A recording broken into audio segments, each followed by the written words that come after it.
따스한 성령님 마음으로 보내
세상 평안과 위로 내게 없어도 예수, 오직 예수뿐이네.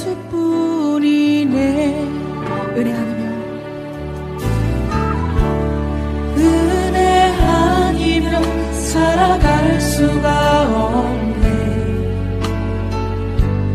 호흡마저도 다 주의 것이니 세상 평안과 위로 내게 없어도 예수,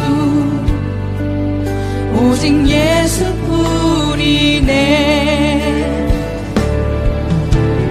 크신 계획 다 볼 수도 없고 작은 고난에 지쳐도 주께 묻기 나의 모든 삶 버티고 견디게 하시네.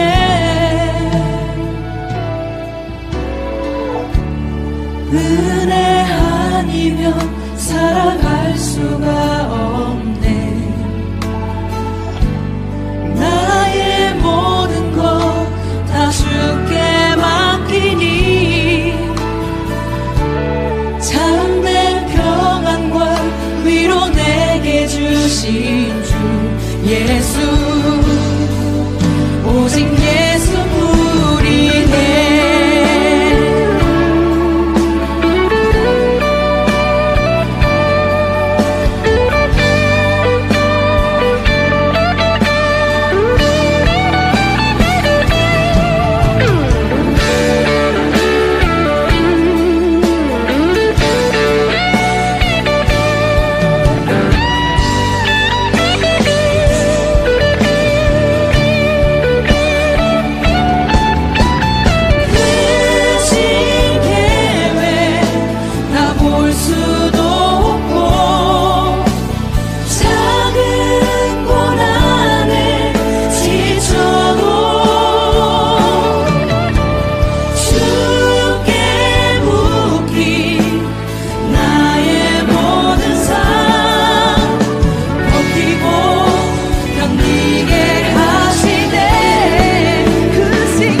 주신 주 예수, 오직 예수뿐이네.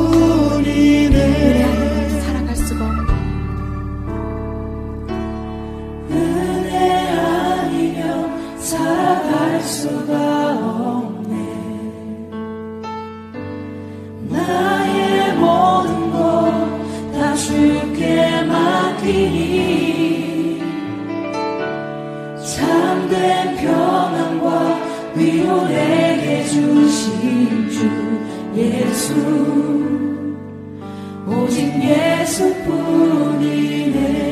오직 예수뿐이네. 오직 예수뿐이네. 예수, 오직 예수뿐이네.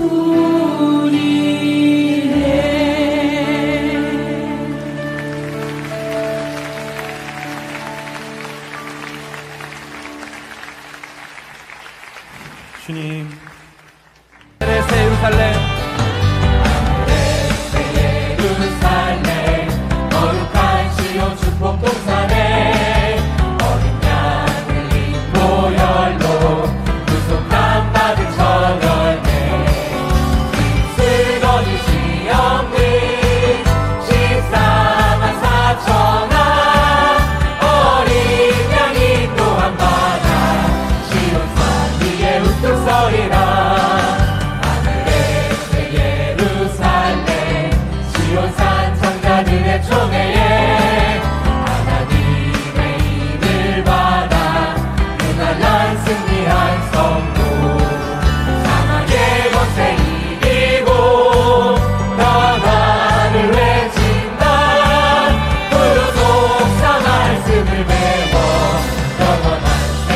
하늘의 이 끝 저 끝에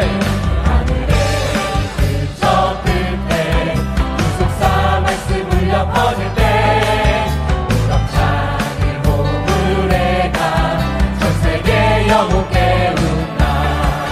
오늘 주 열망 가득한 새 말씀 구속사 하나의 큰 소리 외치 우리 더 큰 목소리로 찬양합니다. 하늘의 창자들 종에 어린 양 아버지 이름 이마에 너희 작은 책 먹고 온 열방 향해 외친다. 영원한 복음에 섰고 열방이 춤춘다. 하늘의 새 노래 불러 마지막 영원한 복음의 선포 영원한 복음에 섰고 열방이 춤춘다. 하늘의 새 노래 불러 마지막 나팔의 전하웨이. 우리 하나님께 영광의 박수 올려드립니다. 할렐루야. 지금부터 2020년 7월 8일 수요 예배를 하나님께 드리시겠습니다. 다 같이 은혜 찬송 487장 부르시겠습니다.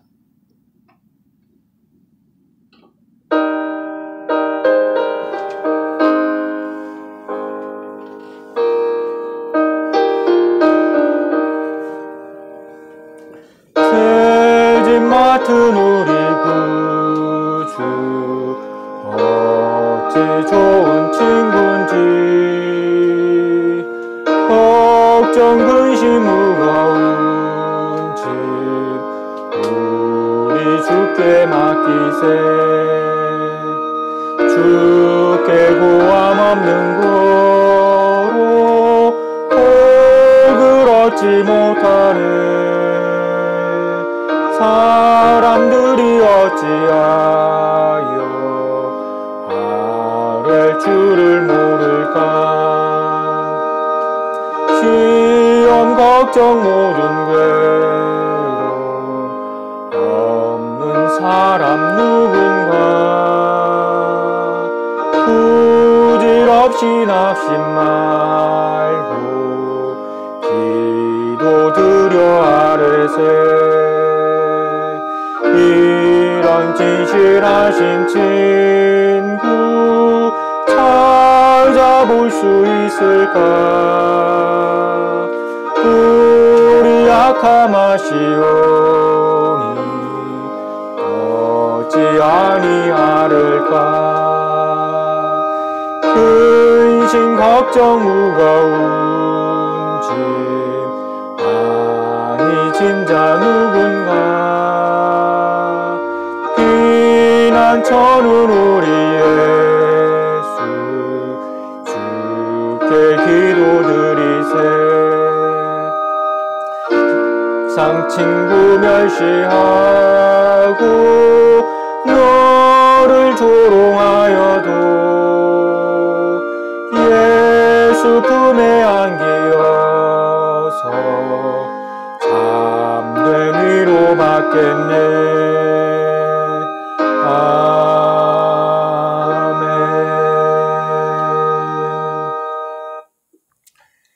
지금 합심해서 기도하는 시간을 갖도록 하겠습니다.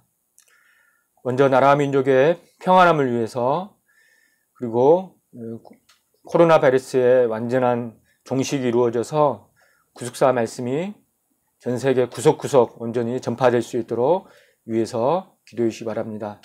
그리고 우리 번교회와 말씀의 모든 지교회의 부흥을 위해서, 특별히 우리 늘푸른교회의 부흥을 위해서 기도해 주시기 바랍니다. 우리 교회가 우리 하나님께 성전이 바쳐드려지고 각 기관이 설립되어지고 또한 직분자들 사명을 온전히 잘 감당할 수 있도록 위해서 기도해 주시기 바랍니다. 그리고 어수속히 성전 예배가 회복될 수 있도록 기도해 주시기 바랍니다. 그리고 각자 가지고 나온 기도 제목을 놓고 기도하시는데, 특별히 우리 성도님들 이렇게 교회는 나가지는 못하지만 우리 성도님들 믿음 떨어지지 않게 해달라고, 뜨겁게 기도해 주시기 바랍니다. 다 같이 아멘 할렐루야 상창하시고 기도하시겠습니다. 아멘 할렐루야 아멘 할렐루야 아멘 할렐루야. 사랑의 아버지 하나님 감사합니다. 아버지의 은혜와 사랑으로 이렇게 우리 모든 성도님들 각자의 처소에서 열심히 일하게 하셨다고 아버지 앞에 나와서 우리의 정성을 다해서 예배드리게 하심을 감사합니다. 마음과 뜻과 정성을 다한 예배가 될 수 있도록 인도하여 주옵소서. 하나님 아버지, 나라가 심히도 어렵고 어수선하고 안보가 위태로운 가운데 있습니다. 아버지, 나라가 안정을 찾을 수 있도록 역사해 주옵소서. 이 나라의 병과 마병이 되어 주옵시고 아버지, 종북사상, 종북사상이 사라져 자주국방이 아버지, 참으로 이 나라의 안보가 뜨뜻해지게 하시고 자유민주주의 경제에 수호될 수 있도록 역사해 주옵소서. 모든 유정자들에게 함께하여 주옵소서. 삶과 자성이는 세상을 얻을 수 있도록 아버지 함께하여 주옵소서. 역사의 말씀이 전 세계에 전파될 수 있도록 역사해 주옵소서. 코로나 바이러스가 속히 정식이 될 수 있도록 역사하여 주옵소서. 역사의 말씀이 전 세계에 속히 평안하게 전파될 수 있도록 분교회도 사명 문제 잘 감당할 수 있도록 도와주옵소서. 말씀의 번개 모든 지교회와 아버지 모든 일푸른 교회가 크게 부흥할 수 있도록 아버지 함께하여 주옵소서. 역사해 주옵소서. 하나님 말씀과 새롭고 힘되어 하시도록 역사해 주옵소서. 성전이 아버지께 바치어 드려지기를 원합니다. 귀환의 현장에 살되기를 원합니다. 저희들 현장의 사명을 감당할 수 있도록 역사하여 주옵소서. 교신 사명 믿음으로 할 수 있도록 도와주옵소서. 생명과에 충성할 수 있도록 역사하여 주옵소서. 하나님 아버지, 성전 예배가 속히 회복될 수 있도록 역사하여 주옵소서. 모든 성도님들 각자의 믿음이 떨어지지 않도록 주께서 함께하여 주옵소서. 성전 믿음이 떨어지지 않도록 도와주어 주시고 아버지께서 건강적으로 붙잡아 주셔서 아버지 믿음의 공의로 자라날 수 있도록 도와주옵소서. 말씀을 기도를 깨있게 하여 주옵소서. 사랑의 아버지 하나님, 제 자신이 깨어서 아버지 그들에게 권유하고 기도하고 말씀을 바로 때에 맞는 말씀을 전가할 수 있도록 도와주옵소서. 시간에 주시는 말씀에 집중할 수 있도록 도와주옵소서. 아버지, 제 입만 벌리겠습니다. 말씀을 주옵소서. 평안한 마음 끝이는 대로 뜻하시는 대로 따라갈 수 있도록 도와주옵소서. 아버지 하나님 역사해 주옵소서. 사랑과 주신 대로 주의 예배 때 성전들의 말씀에 붙잡게 하여 주시고 아버지 말씀에 집중할 수 있도록 아버지와 함께 하여 주옵소서. 예배를 잘 드릴 수 있도록 역사해 주옵소서. 사랑의 아버지 하나님 말씀을 따르지 않도록 도와주옵소서. 자신이 실수하지 않도록 도와주옵소서. 실수하지 않도록 건강을 시간할 수 있도록 도와주옵소서. 기쁨이 넘치고 즐거움이 넘칠 수 있도록 역사해 주옵소서. 사랑의 아버지 하나님 시간이 아버지님과 함께 하여 주옵소서. 역사해 주옵소서. 아버지 하나님 한 분 한 분 기억하여 주시고 말씀 앞에 나올 수 있도록 역사해 주옵소서. 말씀을 우리 아버지께 맡기고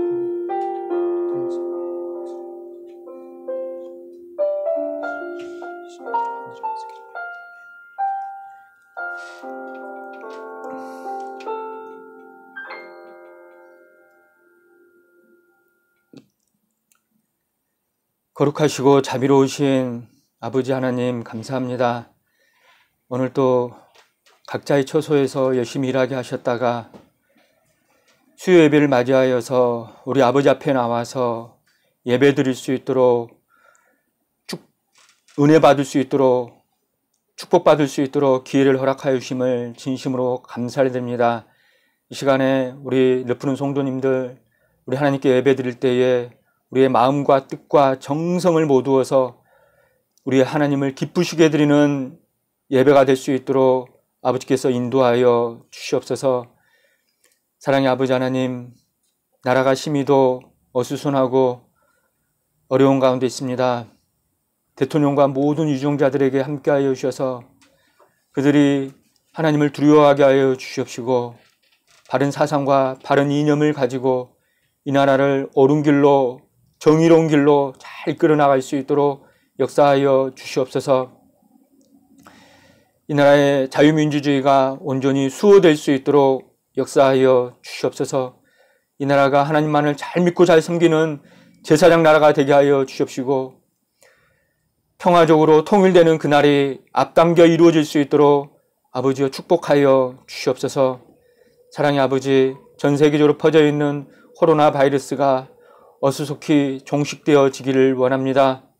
그래야 해서 선물 허락하신 이 구속사의 말씀이 전 세계 구석구석 온전히 편만하게 전파될 수 있도록 역사하여 주시옵소서. 멈춰진 구속사 세미나가 이제 다시 재개되는 그날이 앞당겨 이루어질 수 있도록 아버지 도와주시옵소서. 우리 늘푸른 교회가 부흥하기를 원합니다. 모든 성도님들이 한마음 한뜻 되게 하여 주시옵시고 사랑으로 똘똘 뭉칠 수 있도록 아버지 도와주시옵소서. 각자 맡겨주신 직분 위에 늘 감사하면서 생명 다해 충성할 수 있도록 역사하여 주시옵소서. 만세전에 택하신 당신의 자녀들이 이 구속사의 말씀 앞으로 우리 늘푸른 교회에 몰려드는 놀라운 은혜의 역사가 있을 수 있도록 역사하여 주시옵소서. 사랑의 아버지 하나님, 우리 모든 성도님들 믿음을 지켜주시길 원합니다. 지금 어려운 시기를 맞이해서 비록 교회를 나가지 못하지만 이럴 때일수록 믿음의 옷깃을 여미고 아버지와 온전히 동행하게 하여 주시옵시고 온전히 말씀과 기도로 깨어있게 하여 주시옵시고 믿음이 떨어지지 않고 오히려 믿음이 자라나는 놀라운 은혜를 허락하여 주시옵소서. 이 시간에 주시는 말씀에 집중하게 하여 주시옵시고 큰 은혜 받고 우리 아버지께 영광 돌릴 수 있는 귀한 시간 되기를 소원하오며 거룩하신 예수님의 이름 받들어 감사 기도 올리옵나이다. 아멘. 시간 함께 은혜 받으실 생명 양식은 에스겔 37장 15절부터 23절까지 말씀이 되겠습니다. 제가 받들어 읽겠습니다. 여호와의 말씀이 또 내게 임하여 가라사대 인자야 너는 막대기 하나를 취하여 그 위에 유다와 그 짝 이스라엘 자손이라 쓰고 또 다른 막대기 하나를 취하여 그 위에 에브라임의 막대기 곧 요셉과 그 짝 이스라엘 온 족속이라 쓰고 그 막대기들을 서로 연합하여 하나가 되게 하라. 내 손에서 둘이 하나가 되리라. 내 민족이 내게 말하여 이르기를 이것이 무슨 뜻인지 우리에게 고하지 아니하겠느냐 하거든 너는 곧 이르기를 주 여호와의 말씀에 내가 에브라임의 손에 있는 바 요셉과 그 짝 이스라엘 지파들의 막대기를 취하여 유다의 막대기에 붙여서 한 막대기가 되게 한즉 내 손에서 하나가 되리라 하셨다 하고 너는 그 글 쓴 막대기들을 무리의 목전에서 손에 잡고 그들에게 이르기를 주 여호와의 말씀에 내가 이스라엘 자손을 그 간바 열국에서 취하며 그 사면에서 모아서 그 고토로 돌아오게 하고 그 땅 이스라엘 모든 산에서 그들로 한 나라를 이루어서 한 임금이 모두 다스리게 하리니 그들이 다시는 두 민족이 되지 아니하며 두 나라로 나누이지 아니할지라. 그들이 그 우상들과 가증한 물건과 그 모든 죄악으로 스스로 더럽히지 아니하리라. 내가 그들을 그 범죄한 모든 처소에서 구원하여 정결케 한즉 그들은 내 백성이 되고 나는 그들의 하나님이 되리라. 이는 하나님의 말씀이니라. 아멘. 오늘은 여호와 삼마 에스겔 성전 25번째 시간입니다. 오늘은 에스겔의 행동 예언 가운데 마지막 17번째 행동 예언이 되겠습니다. 제목은 두 막대기가 하나 되게 하라입니다. 마지막 17번째 행동 예언은 두 막대기가 하나 되게 하라입니다. 첫 번째 보겠습니다. 행동 예언의 개요입니다. 어떤 행동 예언인가 보겠습니다. 첫 번째, 예언의 시기입니다. 예언의 시기. 오늘 행동 예언의 시기가 언제냐면 오늘 에스겔 37장 이 예언은 남유다가 완전히 멸망한 다음에 주신 말씀입니다. 그러니까 남유다가 언제 망했어요? 주전 586년에 3차 포로로 끌려감과 동시에 완전히 망하게 된 거죠. 이때 완전히 망한 후에 이 행동 예언을 명령하신 거예요. 그것을 어떻게 알 수가 있습니까? 먼저 에스겔 선지자는 이 37장 기록하기 전에 33장에 보면 오늘 본문 전에 33장에 보면 사로잡힌 지 12년 10월 5일에 벙어리가 풀렸다고 말씀하고 계십니다. 그 전까지 이제 벙어리로 예언을 했는데 벙어리가 풀렸어요. 사로잡힌 지 12년 10월 5일.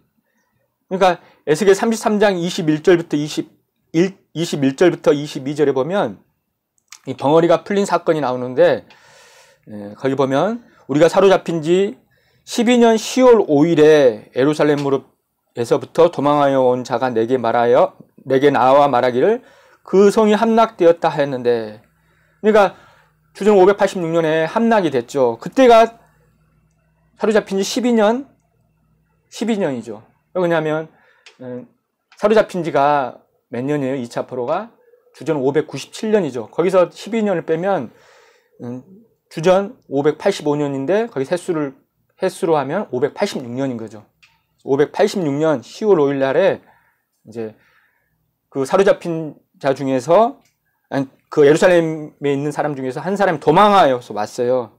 그래서 그 보고를 한 거죠. 에스겔 선지자에게 그 성이 함락되었다고 할 때 함락되었다고 말을 한 거죠.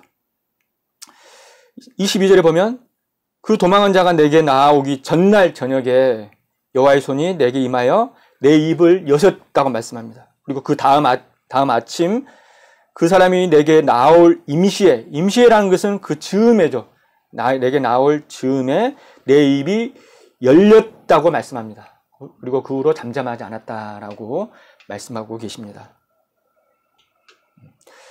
그래서 정리하면 주전 586년에 그때가 사로잡힌 지 12년이라고 그랬죠. 그때 예루살렘이 어떻게 됐다고요? 완전히 멸망을 한 거죠. 남유다가 완전히 멸망하고 그 중에서 도망한 자가 에스겔에게 멸망 소식을 전하죠. 그리고 벙어리가 풀렸죠. 입이 열렸다고 그랬죠. 그리고 나서 33장에 이렇게 기록을 하고 그 다음에 37장에 가서 37장 1절부터 14절까지 이 마른 뼈들이 살아나는 환상을 보여주셨습니다. 마른 뼈들이 살아나는 환상을 보여주셨죠. 그리고 이어서 오늘 본문 15절부터 23절까지 행동 예언을 말씀하신 거죠. 두 막대기가 하나가 되게 하라. 계속 연결선상에서 나온 거예요. 그러니까 함락된 이후에, 완전히 멸망한 이후에 에스겔 선지자에게 이렇게 명령을 하신 것입니다. 그래서 하나님께서는 마른 뼈들이 살아나는 이 환상을 통해 이스라엘 백성들이 반드시 이제 회복될 것이다. 지금은 이제 바벨론으로 끌려갔지만 이제 70년 후에는 완전히 회복되고 뿐만 아니라 이 고토로 돌아오게 될 것이라는 것을 된다는 것을 보여주셨습니다. 고토가 바로 고향 땅이죠. 이 고향 땅 이스라엘 땅 가나안 땅으로 다시 돌아오게 된다는 것을 보여주신 것입니다. 37장 12절에 보면 37장 12절에 보면 내 백성들아 내가 너희 무덤을 열고 너희로 거기서 나오게 하고 이스라엘 땅으로 들어가게 하리라 라고 말씀합니다. 다시 하나님께서 이스라엘 땅으로 들어가게 해주시겠다는 거예요. 37장 14절에도 보면 내가 또 너희를 너희 고토에 거하게 하리니 고토로 다시 돌아가게 해주시겠다는 거예요. 그리고 오늘 본문에도 보면 21절에 보면 이어서 또 말씀하고 계시죠. 그 고토로 돌아가게 하겠다. 네. 그러니까 계속 연결된다는 거예요. 그러니까 에스겔 선지자가 벙어리가 풀린 후에, 그러니까 완전히 망한 후에 이 행동 예언을 했다는 거예요. 자, 그리고 두 번째 보겠습니다. 행동 예언의 내용을 한번 보겠습니다. 예언의 내용. 구체적으로 어떤 내용인가? 첫 번째로 막대기 하나를 취하라 그랬죠. 막대기 하나를 취하라. 오늘 16절, 오늘 본문 16절에 보면 인자야 너는 막대기 하나를 취하여 그렇게 말씀하고 계시죠. 막대기 하나를 취하여서 그 위에 유다와 그 짝 이스라엘 자손이라라고 쓰라고 그랬죠. 막대기 하나를 취하고 뭘 쓰라고 그랬죠. 두 번째로 또 다른 막대기 하나를 또 취하라 그랬어요. 다른 막대기 하나를 취하라. 16절 보면은 중반절에 보면 또 다른 막대기 하나를 취하여 라고 말씀하고 계시죠. 막대기가 두 개가 필요한 거예요. 처음에 한 막대기를 취해서 거기에 하나님 뭐라고 쓰라고 그랬죠. 그리고 두 번째 또 다른 막대기 하나를 취하여서 그 위에 또 뭐라고 쓰라고 그랬어요. 뭐라고 썼는지는 여러분들 다 나와 있죠. 이따 다시 또 보겠습니다. 뭐라고 썼는지. 세 번째는 이 막대기 둘을 어떻게 하라 그랬어요? 서로 연합하여 하나가 되게 하라는 거예요. 막대기 둘을 서로 연합하여 하나가 되게 하라. 에스겔 37장 17절에 말씀하고 계시죠. 그 막대기들을 서로 연합하여 하나가 되게 하라. 내 손에서 둘이 하나가 되리라 라고 말씀합니다. 자, 무슨 내용인지 아시겠죠? 이것을 구체적으로 한번 보겠습니다. 이 행동 예언의 의미가 무엇인지 한번 보겠습니다. 첫 번째로 한 막대기 하나를 취하라고 그랬는데 거기에 뭐라고 쓰라고 그랬어요? 16절에 아까 그 위에 유다와 그 짝 이스라엘 자손이라 쓰라라고 그랬죠. 유다와 그 짝 이스라엘 자손. 그래서 그러면 유다와 그 짝 이스라엘 자손은 누구를 가리킬까요? 유다와 그 짝꿍 이스라엘 자손은 누구를 가리킬까요? 너무 쉽죠. 그것은 남유다를 가리키는 거죠. 남유다. 예수의 30장 16절에 말씀하고 있잖아요. 너는 막대기 하나를 취하여 그 위에 유다와 그 짝 이스라엘 자손이라 쓰고라고 말씀하고 있죠. 왜 이 말씀이 남유다를 가리키느냐? 남유다의 주요 구성원이 누구예요? 먼저는 유다 지파가 복을 받아가지고 큰 땅을 차지했잖아요. 남유다가 주축이 되고 거기에 이제 남유다를 따르는 지파가 또 하나 있었잖아요. 그 지파가 바로 무슨 지파예요? 그렇죠. 베냐민 지파죠. 베냐민 지파. 그래서 그 짝 이스라엘 자손은 남유다의 편에 섰던 베냐민 지파와 북이스라엘에 거주하기를 거부하고 남쪽으로 이주한 사람들을 가리킵니다. 그러니까 주축은 남유다이고 그다음에 남유다의 구성원이 유다 지파하고 베냐민 지파인데 거기에 또 누가 추가됐다고요?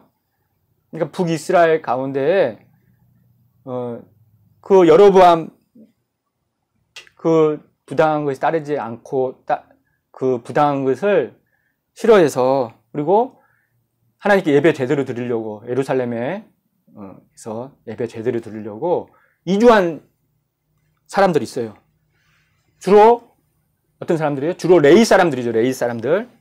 그럼 레위 지파는 다 흩어졌잖아요. 제사장 지파의 복을 받아가지고 다 각 지파별로 흩어졌는데 이 제사 지내는 지파예요. 제사장 지파잖아요.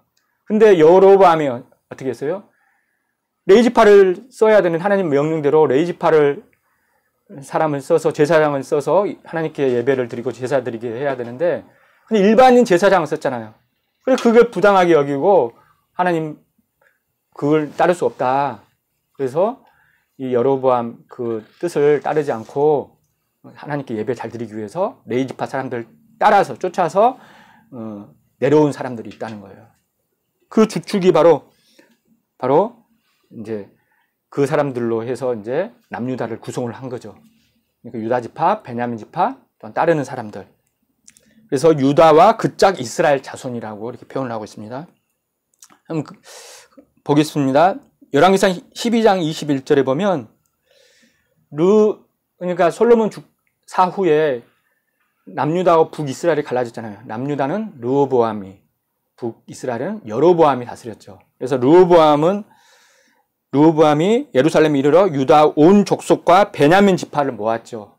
유다 지파하고 베냐민 지파 주축이 됐고, 그리고 또 누가 더 따랐다고 그랬어요? 역대하 11장 16절에 보면 이스라엘 모든 지파 중에 마음을 오로지하여 이스라엘 하나님 여호와를 구하는 자들이 레위 사람을 따라 예루살렘에 이르러 그 열조의 하나님 여호와께 제사하고자 한지라. 아까 제가 말씀드린 대로 레위 지파 제사장이 제사장을 통해서 예배드리기 위해서, 또 예루살렘 성전이 밑에 있잖아요. 그래서 레위 사람을 따라서 왔다는 거예요. 그리고 두 번째 보겠습니다. 작은 두 번째로 행동연의 의미 두 번째. 아까 다른 막대기 하나를 취하라 그랬죠. 또 다른 막대기 취하라 그랬죠. 거기는 또 뭐라고 썼어요? 거기 보면은 30장 16절에 보면 다른 막대기 하나를 취하여 그 위에 에브라임의 막대기 곧 요셉과 그 짝 이스라엘 온 족속이라고 쓰라고 그랬죠. 그렇다면 에브라임의 막대기 곧 요셉과 그 짝 이스라엘 온 족속은 어디를 가리킵니까? 네, 북이스라엘을 가리키죠. 북이스라엘. 에스겔 37장 16절 적어 놓으시고요. 거기에 나와 있죠. 그래서 왜 이게 북이스라엘을 가리키는가? 여러분, 에브라임이 남유다의 주축이 유다 지파라면 북이스라엘의 주축이 어딜까요? 에브라임이죠. 저번에도 제가 한번 설교 한번 했는데 에브라임의 빗나간 교만에서 한번 제가 설명을 했죠.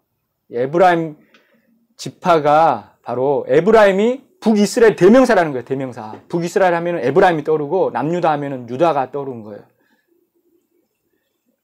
그래서 에브라임이 막대기 곧 요셉.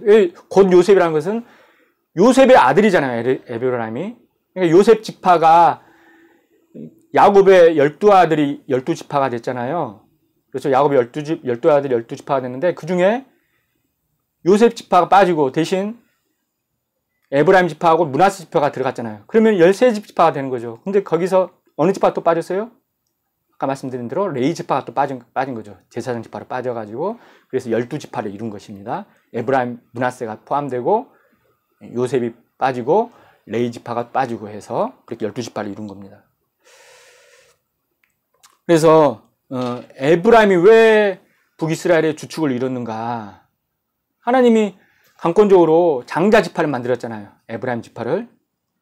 둘째 아들이었는데, 요셉의 둘째 아들이었는데 하나님께서 강권적으로 장자 삼아주신 거예요. 므낫세를 제치고 장자를 삼아주셨습니다.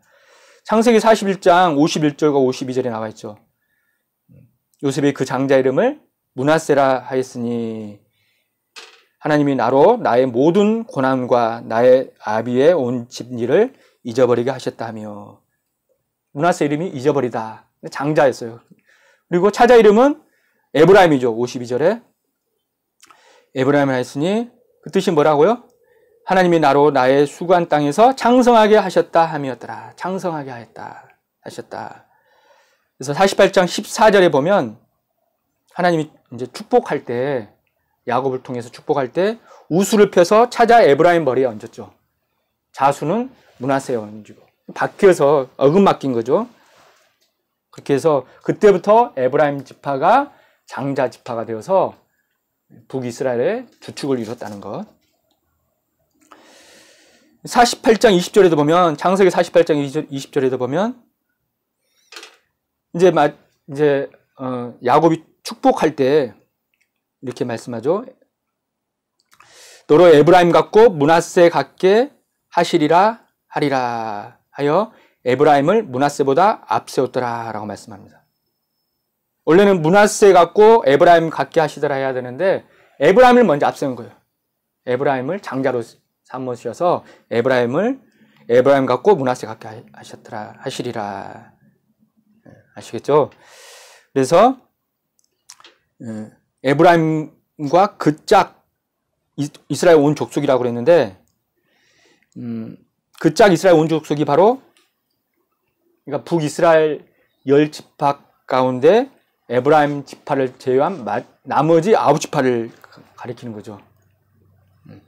열왕기상 11장 31절에 보면 여로보암에게 10지파를 줬다 그랬죠. 10지파. 그래서 북이스라엘 구성원이 정리하면 에브라임 지파 주축이 되고 나머지 9지파가 어떻게 돼요? 9지파가 므낫세 첫째 아들이 누구예요? 르우벤, 시므온, 단, 납달리, 갓, 아셀, 이사갈, 스불론, 그 다음에 므낫세까지. 그래서 9지파고 거기다 에브라임 지파까지 합하면 10지파가 된 거죠. 그래서 자, 그래서 세 번째 보겠습니다. 세 번째. 그렇다면 두 막대기가 합쳐지라고 그랬는데 이것은 뭘 의미할까? 두 막대기가 합쳐지는 것은 이스라엘이 바벨론 포로에서 해방되고 예루살렘에 귀환하여 새로운 통일 왕국을 이룰 것을 가리킵니다. 에스겔 37장 17절에 보면 그 막대기들을 서로 연합하여 하나가 되게 하라 라고 말씀하고 계시죠. 내 손에서 둘이 하나가 되리라. 그러니까 한 막대기에다가 유다와 그 짝 이스라엘을 했고, 그리고 또 한 막대기에다가 뭐예요? 에브라임과 그 짝 이스라엘 온 족속이라고 그랬죠. 근데 이 두 막대기를 하나님이 합치라고 그랬죠. 하나가 되게 하라. 이것은 이스라엘이 마침내 이제 바벨론 포로에서 해방되고 이제 새로운 통일 국가를 이룬다는 거예요. 그러니까 통일 국가가 원래 이스라엘이 통일 국가였잖아요. 처음에 사울 왕부터 해가지고 사울, 다윗, 솔로몬까지는 통일 왕국이었어요. 근데 그 밑으로 르호보암 솔로몬 이후로 르호보암과 여로보암이 나눠지면서 남유다 북이스라엘이 나눠졌잖아요. 그래서 계속 분열왕국으로 가다가 그리고 이제 북이스라엘 먼저 아수르에 의해서 망하고 남유다가 또 바벨론에서 망하고 그래가지고 바벨론 포로 생활을 그렇게 하다가 마침내 하나님께서 70년 만에 다시 애굽으로 다시 가나안 땅으로 돌아오게 하셨죠. 돌아오게 하셔가지고 하나님께서 다시 다윗 시대처럼 솔로몬 시대처럼 통일왕국을 다시 이루게 해주셨다는 거예요. 그것을 가리키는 거예요. 그래서 그 두 막대기가 합쳐지게 만들으신 거예요. 이건 참 소망적인 말씀이죠. 그 전까지는 계속 남유다가 망한다 그렇게 외치다가 이제 에스겔로 하여금 이제 망하긴 분명히 망하는데 나중에 다시 합쳐진다. 너희를 연단시켰다가 다시 돌아오게 하겠다. 고토로 돌아오게 하고 다시 통일 국가를 이루게 하겠다. 그런 소망적인 메시지를 보여주신 것입니다. 그래서 예레미야 50장 4절에도 보면 나 여호와가 말하노라 그날 그때에 이스라엘 자손이 돌아오며 그와 함께 유다 자손이 돌아온다고 말씀하고 계십니다. 이스라엘 자손, 북이스라엘 말하는 거죠. 그리고 그와 함께 유다 자손, 남유다 자손이 다 돌아온다는 거예요.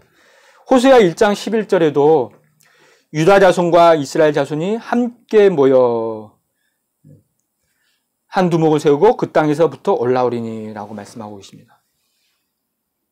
남유다와 북이스라엘이 다 함께 모인다는 거죠. 그래서 이 말씀대로 성취됐어요? 안 됐어요? 성취됐죠.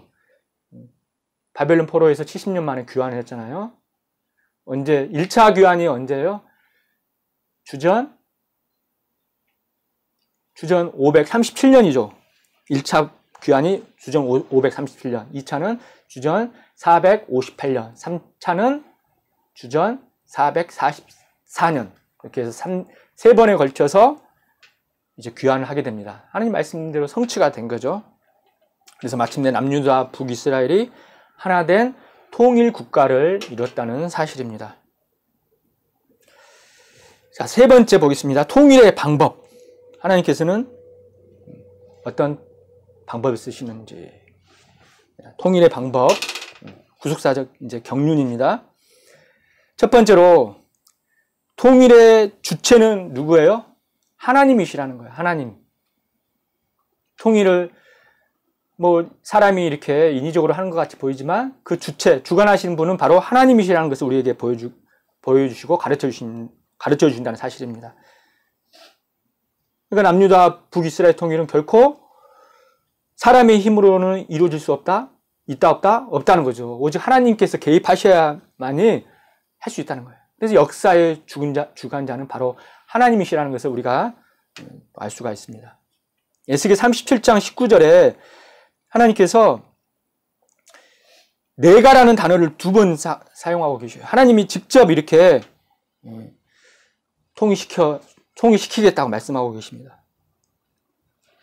37장 19절에 보면 주 여호와의 말씀에 내가 이 에브라임 손에 있는 바 요셉과 그 짝 이스라엘 지파들의 막대기를 취하여 유다의 막대기에 붙여서 한 막대기에 되게 한즉 그다음에 또 내 손에서 하나가 되리라 하셨다 하고 하나님께서 직접 하시겠다는 거죠. 하나님께서 주체는 그래서 하나님이시라는 것. 그래서 모든 인류 역사는 하나님이 주관하시고 모든 또한 더불어서 우리 인간의 생사화복도 하나님께서 주관하신다는 사실을 꼭 믿으시기 바랍니다. 절대 우연이 있어요? 없어요? 없다는 거죠. 그래서 우리나라의 이 통일도 하나님 손에 하나님 주권하에 달려있는 줄로 믿습니다. 우리나라가 지금 많이 어렵고 힘들고 안보가 위태롭고 그러한 가운데 있지만 그것도 다 하나님의 주권 가운데 하나님의 섭리 가운데 움직이고 있는 줄 믿습니다. 우리가 할 바는 우리가 해야 할 것은 뭐밖에 없어요? 기도밖에 없는 거죠. 하나님께 기도하고 물론 하나님의 뜻에 달려있지만 그래도 우리가 구하라고 그랬잖아요. 우리가 반드시 기도해야 된다고 그랬잖아요. 그래서 우리가 이 나라를 위해서 뜨겁게 기도할 때 하나님의 강권적인 은혜로 남북한이 평화적으로 통일되는 그날이 앞당겨 이루어질 줄로 믿습니다. 또한 에스겔 37장 23절에도 보면 오늘 본문 마지막 절에 보면 하나님께서 뭐라고 말씀합니까? 하나님께서 직접 구원하시고 하나님께서 직접 구원하시고 너희들을 정결하게 해주겠다고 말씀하고 계십니다. 37장 23절에 거기 보면은 하나님께서 이스라엘이 망하게도 하시지만 망하게 하시는 주체도 하나님이시지만 하나님께서 그것을 바벨론에서 연단시키시고 다시 돌아오게 하시는 것도 하나님이시고 다시 통일시키시는 분도 하나님이시고 하나님께서 직접 돌아오게 하셔서 구원하시고 정결케 해주시겠다는 거예요. 참 우리에게 소망을 주시죠. 소망. 하나님께서 여기 보면은 37장 23절 하반절에 보면 내가 그들을 그 범죄한 모든 처소에서 구원하여 주겠다는 거예요. 구원하여. 하나님께서 직접 구원해 주시겠다는 거죠. 내가 주어가 누구예요? 하나님이죠. 내가 하나님이죠. 하나님께서 구원해 주시겠다. 우리 힘으로는 구원 받을 수 있어요? 없어요? 없잖아요. 하나님이 직접 구원해 주시고 또한 구원하여 어떻게 한즉 정결케 한즉 하나님께서 직접 또한 정결케 해주시겠다는 거예요. 그러니까 바벨론 포로에서 고생시키시고 힘든 가운데 하나님께서 그 연단의 과정을 통해서 정결하게 해주시겠다는 거예요. 정결하게 해주시겠다는 거예요. 그러니까 우리 자신을 비추어 볼 때 우리가 많이 부족하고 정결하지 못하고 이렇게 살아도 되나 늘 안타깝고 남 모르게 눈물을 흘리고 힘들어 하잖아요. 그렇지만 결국에는 하나님께서 우리를 구원해 주시고 우리를 정결하게 해주신다는 사실을 믿으시기 바랍니다. 이게 바로 포인트예요. 하나님 어떻게든 간에 당신의 자녀들은 회개시키시고 연단시키시고 바벨론 포로의 그 연단하는 과정을 거치듯이 우리를 연단하게 해주신다는 거예요. 연단하게 해주셔서 우리를 정금같게 해주시고 깨끗하게 강권적으로 하나님께서 정결하게 해주신다는 사실을 믿으시기 바랍니다. 왜냐하면은 그 나라 가려면은 정결치 못한 자는 갈 수가 없거든요. 지저분하고 더럽고 죄악이 있는 사람들은 갈 수가 없는 거예요. 그래서 하나님께서 강권적으로 우리를 깨끗하게 해주시고 회개시키신다는 사실을 꼭 믿으시기 바랍니다. 얼마나 감사합니까? 불안해할 필요 없고 걱정할 필요가 없는 거예요. 하나님이 인도하시는 대로 따라가기만 하고 하나님의 은혜만을 구하면 될 줄로 믿습니다. 자, 작은 두 번째로 보겠습니다. 통일의 주도권은 그래서 또한 누구에게 있습니까? 주도권은 남유다에 있는 거예요. 하나님이 다 하나님 주권하에 하지만 그렇지만 이 통일의 이 주도권은 그래도 남유다에 있다는 거예요. 그걸 어떻게 알 수가 있습니까? 37장 19절에 보면 내가 에브라임의 손에 있는 바 요셉과 그 짝 이스라엘 지파들의 막대기를 취하여 유다의 막대기에 붙였다고 그랬어요. 붙여서 한 막대기가 되게 한지요. 여기서 붙여서라고 했는데 어디 걸 띄어서 어디다 붙였다는 거예요? 그러니까 북이스라엘 그 막대기 에브라임과 그 짝 이스라엘 그 지파들의 그 막대기를 그걸 취하여서 남유다의 막대기에 붙였다는 거예요. 그러니까 주체가 누구라는 거예요? 주도권은 누구라는 거예요? 남유다에 있다는 거죠. 남유다는 가만히 놔두고 띄어서 여기다 붙인 거예요. 남유다에 붙인 거예요. 그러니까 북이스라엘은 하나의 객이고 주체는 남유다인 거죠. 여러분 이렇게 하시면 왜 그럴까요? 그것은 하나님의 뜻이 하나님의 언약이 어느 나라에 머물러 있는 거예요? 남유다에 머물러 있기 때문에 하나님 그렇게 하신 거죠. 그래서 북이스라엘을 띄어서 남유다에 붙였다는 거. 역대하 21장 7절에 보면 하나님께서 다윗으로 더불어 언약을 세웠다고 말씀하십니다. 그리고 다윗과 그 자손에게 항상 등불을 주시겠다고 허하셨습니다. 이게 바로 다윗의 언약이죠.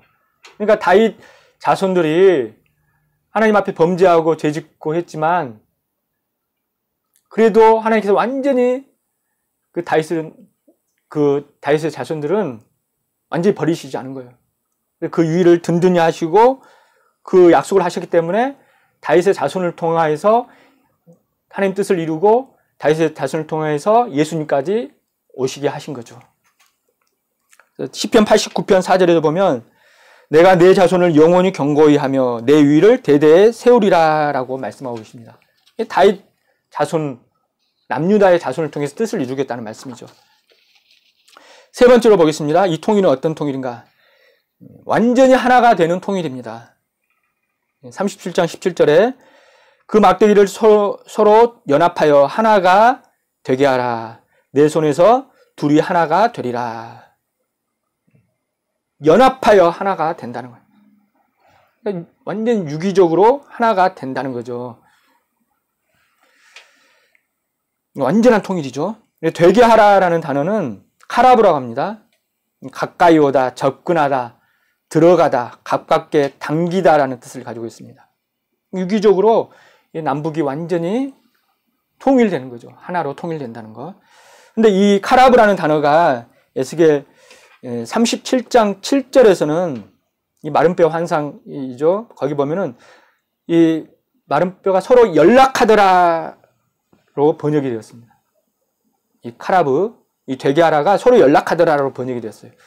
에스겔 37장 7절에 보면 이 뼈 저 뼈가 들어맞아서 뼈들이 서로 연락하더라. 이 연락하더라가 바로 카라브라는 거죠. 그래서 죽은 뼈들이 제자리에 들어가고 서로 결합하여 온전한 몸이 되는 것처럼 남유다와 북이스라엘의 통일은 이 12지파가 완전히 하나 되는 통일이라는 거죠. 완전히 하나 된 통일이라는 것을 보여주고 있습니다. 그래서 이처럼 서로 연합하여 하나가 된다는 것은 뭘 의미합니까? 그것은 전혀 이질적이었던 두 나라가 자신들의 고유한 특성에도 불구하고 하나님의 강권적인 은혜로 하나가 됨을 나타냅니다. 수백 년 동안 이렇게 따로 있었잖아요. 우리나라가 지금 남북이 따로 이렇게 지내니까 이일감이 자꾸 생기잖아요. 이 남유다 북이스라엘도 마찬가지로 수백 년 동안 따로 있었기 때문에 전혀 이제 특성이 달라지고 이질적이던 나라인데 하나님 강권적인 은혜로 완전히 하나가 되었다는 거예요. 우리나라 대한민국도 머지않아 그러한 날이 오게 될 줄로 믿습니다. 하나님께서 하시면 되는 거예요. 여러분 믿으시기 바랍니다. 부부지간도 마찬가지죠. 부부지간도 서로 몇십 년 동안 따로 살다가 서로 다른 환경에서 살다가 만났잖아요. 절대 이제 이게 융합이 안 될 것 같잖아요. 그렇지만 하나님의 은혜로 우리 부부지간도 서로 단점을 보완해주고 서로 위해주고 그렇게 될 때 서로 상호 보완해서 하나가 될 줄로 믿습니다. 사랑하는 늘푸른 성도 여러분, 에스겔 선지자의 손에서 이 두 막대기가 붙어서 하나가 된 것 같이 결국에는 하나님의 은혜로 유다와 이스라엘이 완벽하게 하나가 되어서 하나님의 뜻을 이루었습니다. 우리 늘푸른 교회 성도님들도 각자 살아온 환경이 달라서 서로 생각이 다르고 사고 방식이 다릅니다.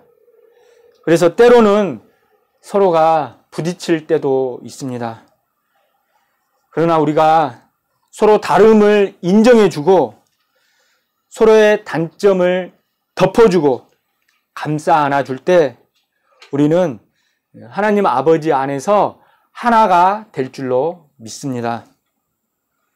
바라옵기는 남유다와 북이스라엘이 수백 년 동안 서로 다르게 살다가 하나가 되었듯이 우리 늘푸른 교회도 하나님의 말씀으로 하나가 되어서 늘 평강이 넘치고 하나님의 뜻을 이루어 드리는 구속사의 주역들이 다 되시기를 주님의 이름으로 축원합니다. 기도하시겠습니다. 하나님 아버지 감사합니다. 두 막대기가 하나가 되게 하라는 말씀을 통하여서 모든 것이 하나님의 강권적인 은혜로 하나가 된다는 것을 깨닫게 해주심을 감사합니다. 하나님, 남유다 북이스라엘이 따로따로였지만 하나님께서 강권적인 은혜를 베풀어 주셔서 바벨론 포로로 끌려오게 하시고 거기서 연단시키시고 하나님의 은혜와 사랑으로 다시 돌아오게 해주시고 다시 통일국가를 이루게 해주시고 구원하여 주시고 마침내 정결케 해주시는 그 강권적인 은혜와 사랑을 깨닫게 해주시니 감사합니다. 하나님, 우리는 아무것도 할 수 없는 너무도 나약하고 부족한 존재임을 고백하오니 온전히 하나님만을 온전히 믿고 의지하는 우리 늘푸른 성도님들 다 될 수 있도록 도와주시옵소서. 그래서 하나님께서 일하시고 하나님께서 다스리시고 통치하시고 이끌어 주심으로 말미암아 마침내 우리가 강권적인 은혜로 철두철미하게 회개하게 되고 정결케 되어서 마침내 다 하늘나라에 다 입성하게 될 줄로 믿습니다. 저희들 결코 낙심하지 않게 하여 주옵시고 이 어려운 시기를 당하여서 저희들 믿음이 떨어지지 않게 하여 주옵시고 날마다 깨어서 하나님과 동행하는 우리 믿음의 용장들이 다 될 수 있도록 축복하여 주시옵소서. 시간 받은 바 은혜에 감사하여서 믿음으로 하나님께 예물을 드립니다. 이 예물이 하나님의 영광만을 위해서 귀하게 쓰일 수 있도록 축복하여 주시옵소서. 바치는 손손길 가정가정마다 하나님께서 기억하여 주시옵시고 누르고 흔들어 넘치도록 아버지께서 채워 주시옵소서. 우리 앞길에 형통만이 가득할 수 있도록 역사하여 주시옵소서. 모든 것 감사드리오며 거룩하신 예수님의 이름 받들어 감사하기 돌리옵나이다. 아멘. 하나님께 영광의 박수 올리겠습니다. 다 같이 은혜 찬송 262장 부르시면서 우리 하나님께 봉헌하시겠습니다.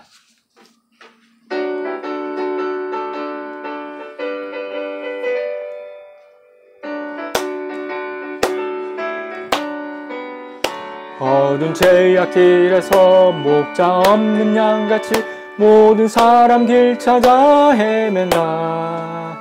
자비하신 하나님 독생자를 보내사 너를 지금 부르니 오시오. 이때라 주의 긍휼 받을 때가 이때라. 지금 주께 나와 겸손하게 절하라. 구원함을 얻으리. 험한 십자가 위에 달려 돌아가신 주 다시 살아나셨네. 기쁘다. 죄인 구원하실 때 어서 주께 나와 그신 은혜 구하라. 이때라 주의 긍휼 받을 때가 이때라. 지금 주께 나와 겸손하게 절하라. 구원함을 얻으리. 주의 귀한 말씀에 영원 생명 있나니 주님 너를 용서해 주신다. 주가 부르실 때에 힘과 정성 다하여 주의 은혜 받으라. 이때라 주의 긍휼 받을 때가 이때라. 지금 주께 나와 겸손하게 절하라. 구원함을 얻으리. 세월 빨리 흐르고 세상 친구 가는데 너의 영혼 오늘 밤 떠나도 주의 구원 받으면 천국에서 영원히 주와 함께 살리라.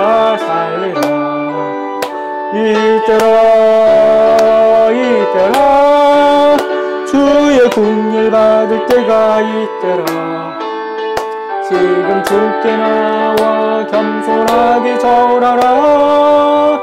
구원함을 얻으리.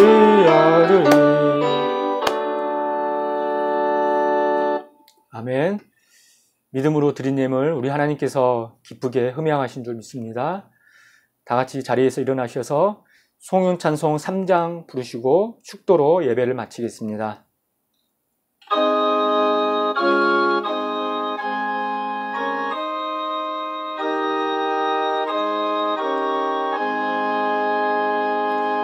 이 천지가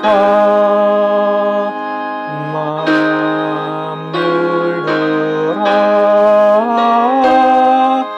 복 주시는 주여와 전능성부 성자 성령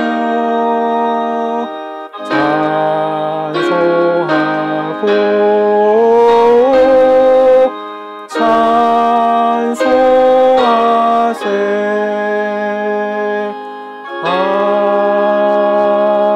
아멘.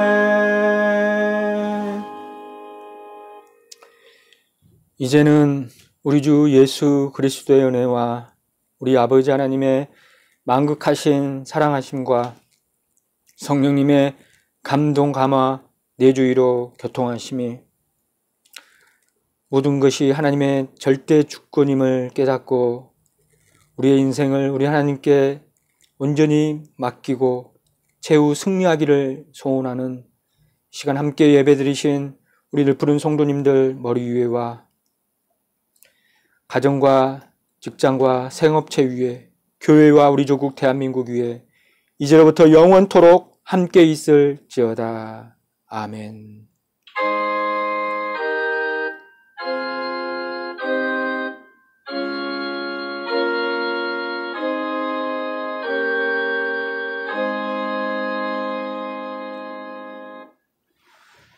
이상으로 모든 예배를 마쳤습니다. 늘 평안하시기 바랍니다.